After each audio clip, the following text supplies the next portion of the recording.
Hello friends, welcome to right times. నా పేరు హరీష్. మనమైతే ఈరోజు తిరుపతి బాలోత్సవంకి అయితే వచ్చేసామన్నమాట. ఇది ఒక event 16th and 17th December జరుగుతుంది. 16th ఈరోజు అకాడమిక్ ఈవెంట్స్ అయితే జరగబోతుంది, రేపు అయితే కల్చరల్ ఈవెంట్స్ జరగబోతుంది అనమాట.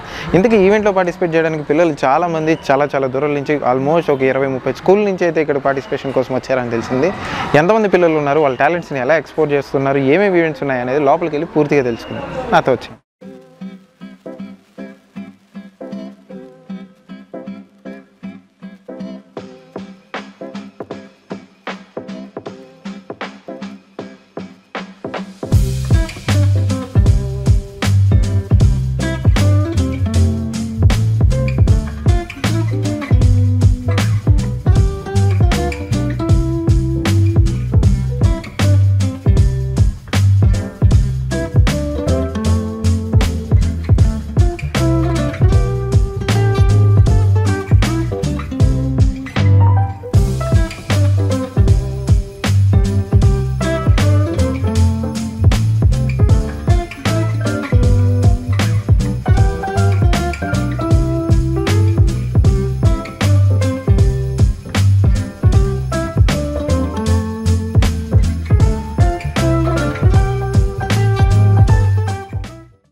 Srikar class 7 SPJNMC high school.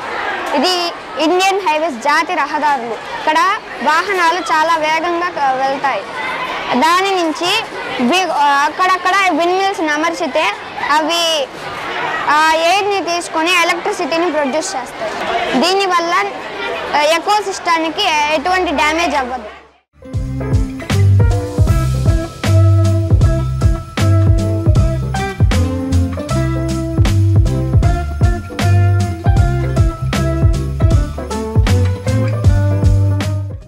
Good morning to one and all. My project name is Energy Power Wind. My name is K. Harshvardhan. ఇప్పుడు మనము జల విద్యుత్ చూసింటాము, థర్మల్ విద్యుత్ చూసింటాము, కానీ నేను చేసిన ప్రాజెక్ట్ వేరు, పాతాళ విద్యుత్. పాతాళ విద్యుత్ ఏంటంటే ముందుగా భూమి పైన 6 కిలోమీటర్ల మేర ఒక ఫ్యాక్టరీని కట్టుకోవాలి. అప్పుడు భూమి లోపలికి 20 కిలోమీటర్ల మేర రంధ్రం చేసి అక్కడ ఉన్న ఉష్ణోగ్రతని వేవ్స్ ద్వారా పైకి తీసుకొని రావాలి. అప్పుడు ఈ ఎలక్ట్రిక్ కండక్టేషన్ ఆఫ్ ద ఈ ఫ్యాక్టరీని కట్టుకొని దీని లోపల కరెంట్ని సర్వే చేసేలాగా ఉపయోగించుకొని మన ప్రాంతాలకు ఉపయోగించుకోవచ్చు. ఇది తరగరాని శక్తి వనరులు. ఎందుకంటే ఇప్పుడు ఒకవేళ వానలు తక్కువ అయిపోయి నీళ్లు ఎండిపోతే జల విద్యుత్ ఉండదు, ఒకవేళ బొగ్గు లేకుంటే బొగ్గు విద్యుత్ ఉండదు. కానీ నిరంతరం భూమి లోపల ఉష్ణోగ్రత ఉంటుంది కాబట్టి భూమి లోపల ఉన్న ఉష్ణోగ్రతను ఉపయోగించుకుంటున్నాము. దీనిపైన అమెరికా శాస్త్రవేత్తలు పరిశోధనలు చేస్తున్నారు. దీన్ని మనము ఉపయోగించుకుంటే మన ప్రజలకు చాలా మంచి జరుగుతుందని ఉపయోగించుకుంటూ ఈ ప్రాజెక్ట్ని మేము కనుక్కున్నాము. దీనికి గవర్నమెంట్ షూరిటీ సర్టిఫికేట్ కూడా రావడంతో ఇంకా తొందరలోనే మన ప్రభుత్వం దీన్ని చేయాల్సిందిగా కోరుకుంటూ కృతజ్ఞతలు.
పరిజనులారా, పుణ్య భాగీరథి నది స్వయమున నందుకొనుడు నేనే సకల జన మహాసమక్షమును శాశ్వతంగా పరిహారిస్తున్నాను. డాక్టర్ అమ్మ జోబీలో ఫోన్ మోగుతుండగా పుట్టాను. అమ్మ ఫోన్ ఇచ్చి బువ్వ తినిపించేదాకా తినేవాడిని కాదు. అవ్వ జోలపాట పాడి నిద్ర పూస్తుంటే నిద్రపోయేవాడిని కాదు. ఫోన్ చూపిస్తూ నిద్రపోయేవాడిని. స్కూలు ఫోను ఆ తర్వాత ఫోను, ప్రతిరోజు ఫోను. Thank you.